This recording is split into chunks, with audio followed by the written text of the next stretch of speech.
Hey y'all, taking a little break in between games here at the Airsoft field. I want to talk about something special. You guessed it right.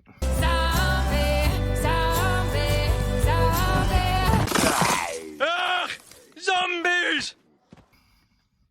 Now I know what you might be thinking. Zombies? Zombies aren't real. Well, in this case, we use a little imagination. They're as real as anything else. So this, of course, is the Z event held by Ballahack Airsoft. This is the 5th iteration, so it is Z5. What to say? So I got there really early. As you can see, there's barely anybody in the parking lot.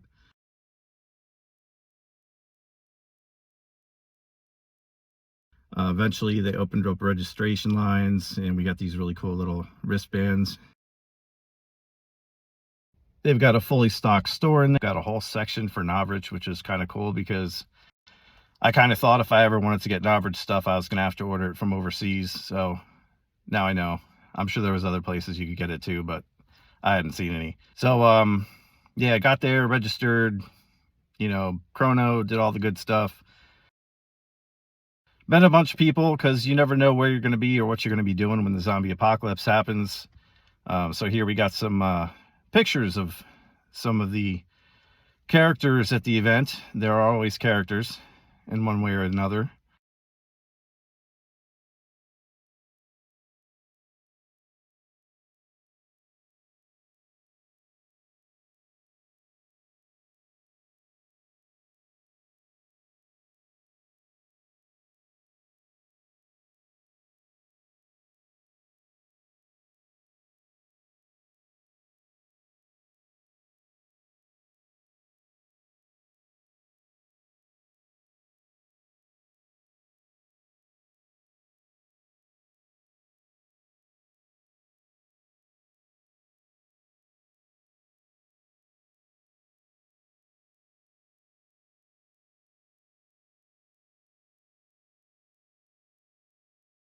They basically split us into two teams. The first phase, I was with the survivor team, and the other team was the zombie team. So it's kind of a cool dynamic. So as a survivor, you start with limited ammo. They basically give you a speed loader of ammo, and that's all you get. So you're also only using shotguns or pistols or sniper rifles, I believe. So you've got limited ammo. There are little treasure chests around the field that might have spare ammo or extra ammo, but as a survivor, you're trying to conserve your ammo, and as a zombie, you're basically trying to get shot because you want them to use up the ammo because it's less they're going to have against you later.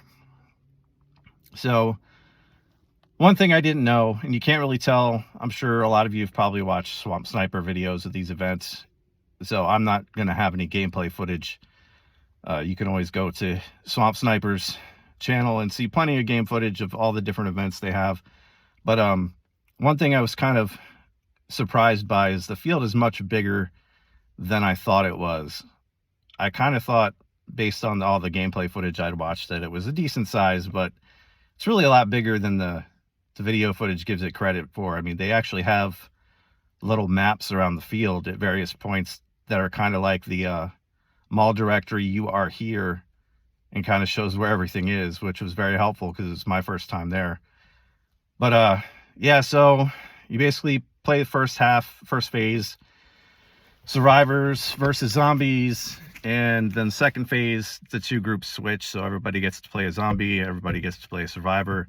And then third phase, and throughout this, you're trying to find these antidotes, and you have to get to the extraction point in order to survive the event. So they don't actually tell you where the extraction point is until, like, I don't know, 5-10 minutes before the last phase is over. So you really have to survive all that time. And if you happen to get an antidote, you have to have it in your hand as you're running around the field. And if you get shot, you have to drop it. So depending on whether you're with a group or whether you're kind of running solo, you could potentially drop an antidote just in the middle of the swamp somewhere, and no one's going to find that. So surviving the zombie event is not as easy as you would think. Did I survive the zombie event? No. Wasn't really a high priority. It was my first time there. I was really just trying to soak in the experience and kind of see how it went.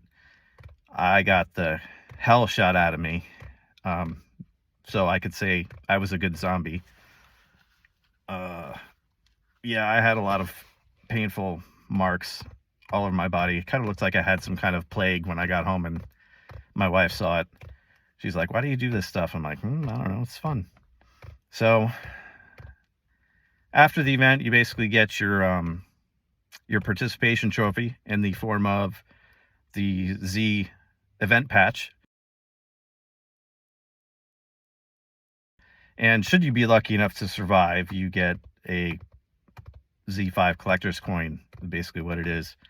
So I did not survive the zombie apocalypse. In the last phase, there was a point where they were going to blow a whistle, and that basically was the signal for permadeath. Like, once you got shot or you died, you were dead. So I was kind of hiding out in the cannibal village. If you've been there, you know what that is and where that is. So I was there with a bunch of people, kind of trying to form a game plan. And the last phase, all these phases are very long. So another thing I got to tell you about, the field being as big as it is, it's a lot of walking. It's a lot of uneven terrain. Thankfully, there hadn't been a lot of rain beforehand, so the swamp wasn't as swampy as it could be. There's just a lot of kind of muddy areas. There's still definitely a lot of water hazards, but you didn't really have to go anywhere near those. But each phase was kind of like 45 minutes, I want to say. The first two phases were like 45 minutes. The last phase, I want to say, was like an hour and a half. It was a long phase. So by the time the third phase started after lunch, I had been hydrating all day, as you would expect. So probably at some point during the last phase, I had to take a piss. So I was like, you know what? I'm just going to call myself dead, walk back out to the parking lot, to the Porta-Johns, and I got like maybe a quarter of the way there, and someone was like, "Where'd you die?" And I was like, "Oh, I called myself out. I got to go take a leak." And they're like, "Oh, it's permadeath." And I'm like, "I didn't hear a whistle." Like, "Yeah, they blew it like 5 minutes ago." So I called myself out of the zombie apocalypse accidentally, but such is my luck. So anyway, I hope you enjoy the footage I have, the pictures of the characters. Some of the characters you recognize. Big Purple Man was the Juggernaut. He was the unkillable zombie. They had quite a few of those unkillable juggernauts, so you always had to kind of be mindful of them. You also never really knew what kind of zombie you were going to get. They had kind of these zombie wranglers that were supposed to kind of keep the zombie squads together and tell them basically when to go, you know, full speed, and when to just kind of stay Walking Dead, shambling type zombie. Attention, zombies. But it's like trying to control chaos. I mean, the group stays together for like the first 5 minutes, and then everyone's all over the place, and you may or may not run into your group again. You may run into someone else's zombie group. It doesn't really matter. But yeah, it's just it's a bit crazy. So you had to watch out, because you might see a bunch of kind of walk-in zombies, which is what I did most of the time, because fuck, I'm old. I'm not sprinting around like these young people. But I shambled around. I got a bunch of kills. But you know, you'd be watching, you have to kind of watch all around you. But I'm watching, and I see these kind of shambling zombies, and then before I know it, there's some runner coming up from my 6, and I try to turn around real fast and get them. And it's kind of like that all day. You never really know. And then the zombies, once you shoot them, they fall down, and after 30 seconds they can reanimate. So depending on how fast you're moving, you kind of have to watch even after you shoot them. There's plenty of times you don't have to reanimate after 30 seconds, because if you're surrounded by people, you can choose just to stay dead until it's kind of safe to reanimate. So yeah, there were times I just didn't give a shit, and I got back up after 30 seconds, no matter what was happening around me. So that probably contributed to the many wounds I had. But it was fun. Would I do it again? I don't know. We'll see. It was fun. I love killing zombies. Probably be a different experience the second time going, because at least I kind of have an idea of what's going on. Kind of looking forward to doing the Western event in June. That looks fun. So we'll see. But hope you enjoyed the video. Stay tuned. I will have another unboxing coming up soon. It'll be the 6mm Badger Hefe Airsoft Black Friday box. See you then.